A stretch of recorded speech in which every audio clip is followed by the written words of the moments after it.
This is a video about everything and nothing all at once. I realized that I haven't explained actually what we're doing. I'm going to just get it all out of the way. Pepper.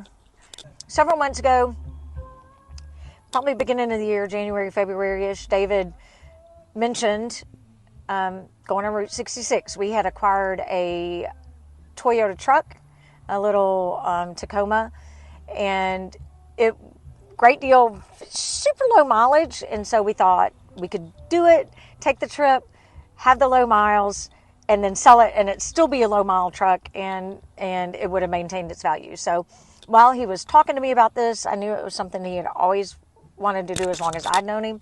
So I just got on my phone and texted Melissa, the PRM person at work, and as soon as I texted her, I asked if she could do how many days she would be able to do if I left for these dates in October. And she texted back all of them. So, wow, kudos, Melissa. Shout out. Thank you. So she said she would take all those days, and I knew I had plenty of vacation time. So I was able to, during that conversation with David, just kind of talking about it, tell him, hey, if we can do it, we can do it now. So we didn't have a camper, didn't have a plan. All we had was a truck. So then we made a plan and got the camper. And then we had to kind of start working out the logistics of it. We don't have kids and we don't have dogs, but we do have 3 cats. So we started camping actually in the driveway and taking the cats out. So 2 of the cats are hairless cats. George is the one that you see all the time that's really bossy and grumpy, kind of. We call him Bossy G, King George, whatever, because he rules all of us. We're just his servants and has a few royal subjects, but I know my place in his world, and that is his servant. So that's okay. We accept that. So King George is the one with the white hair, and Lennon is the Russian that you probably hadn't seen much of because he's a little skittish. He is in the back seat right now because I'm in the truck. He is from Russia. He's black. That's Lennon. Pepper is the hair cat that you just saw climbing in the window. So we knew that, I don't know how many people have cats, but if you do have cats, you realize this. If I had left them for a month, even with somebody staying at my house, I would have paid a house sitter to stay there because I can't leave them totally alone. That's awful. So even if I'd done that, they would have been very mad at me, and they would have started pooping in my shoes and like in random places. That's pretty disgusting. So cats are grumpy, and they're pretty vindictive. So I didn't want to leave them alone. And so we started camping in the driveway with the cats. So we would take them to the driveway. We would camp the weekends in the driveway. And I, if anybody camps with pets, I bought a monitor for the camper that is called Waggle. And it's run through Verizon. You don't have to have Verizon on your phone to use it. But you just sign up for the subscription, I guess it is, for the Waggle. And it sends alerts to your phone. So temperature, you set the temperature range, like I don't want it to go below 60 or above 80. And it sends alerts to your phone, sends emails, whatever. It sends, if there's a power outage, sends information, like if there's a fire or an emergency, it sends like information to 911. It's great. So I can actually leave them in the camper and feel comfortable with it. So we have the Waggle. We started camping in the driveway. Got all that kind of taken care of, and it all went good. Took our first trip out and took friends with us close to where we are, a campground close to where we are in Pensacola, Florida. So we went there, and on that trip we realized that the Toyota was going to be less than perfect for a month-long trip. So David started thinking, he works in his truck, he can get Pepper right there. Hi, Peppers. David started thinking his truck had miles on it. We could trade the Toyota in, trade in his daily work truck, and maybe get a truck that is a little more comfortable for the whole trip.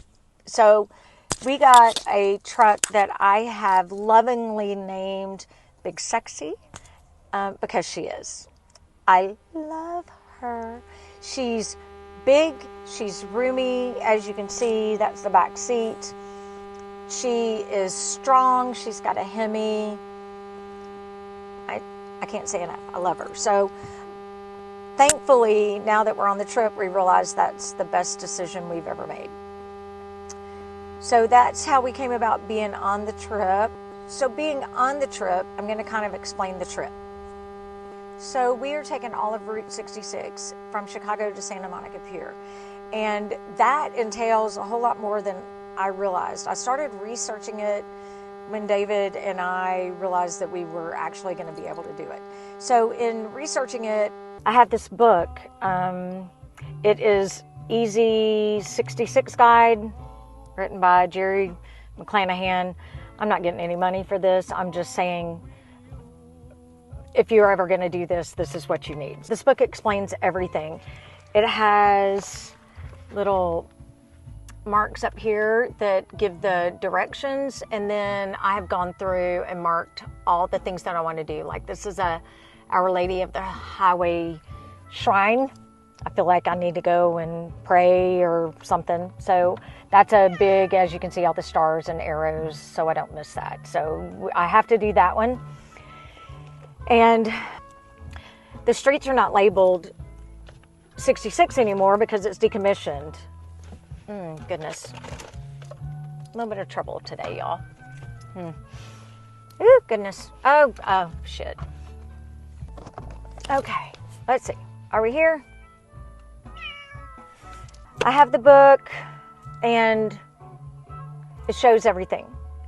I also have these maps that are individual for each state that's on the route.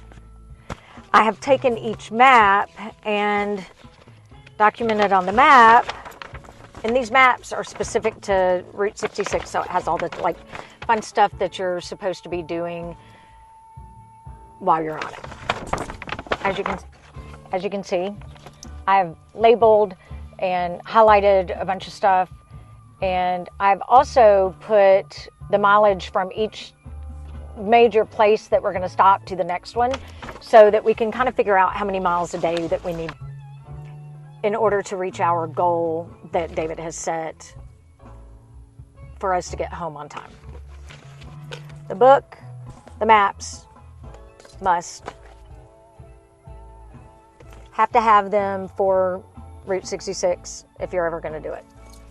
The other thing is, you notice I'm sitting in a truck, and yesterday we're at Camping World. Yesterday morning I was drying my hair right in the middle of it. It was working, everything was fine.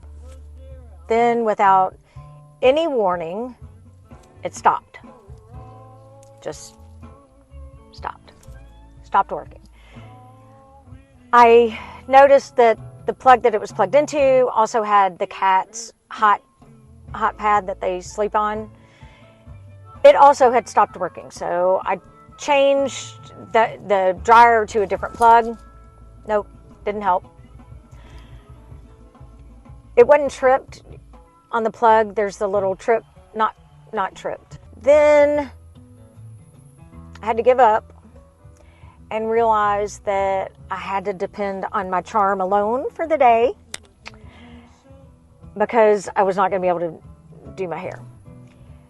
When David got back to the camper, I told him what had happened. It was not my fault for once, only once, not my fault. His first response was, well, we don't need it. It's just plugs.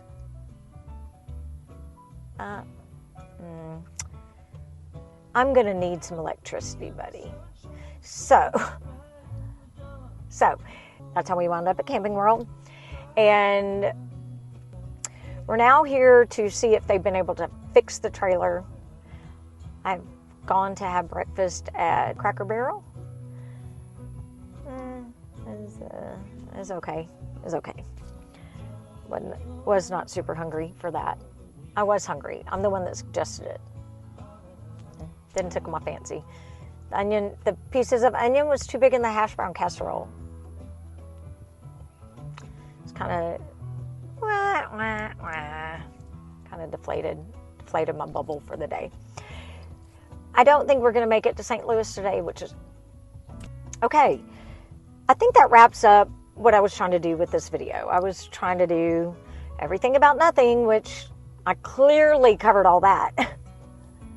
All that's done. And I was able to hopefully explain what we're doing, how we're doing it, and make it make sense. And hopefully I didn't lose y'all a long time ago. Hopefully y'all have a good day. Peace out. Not funny.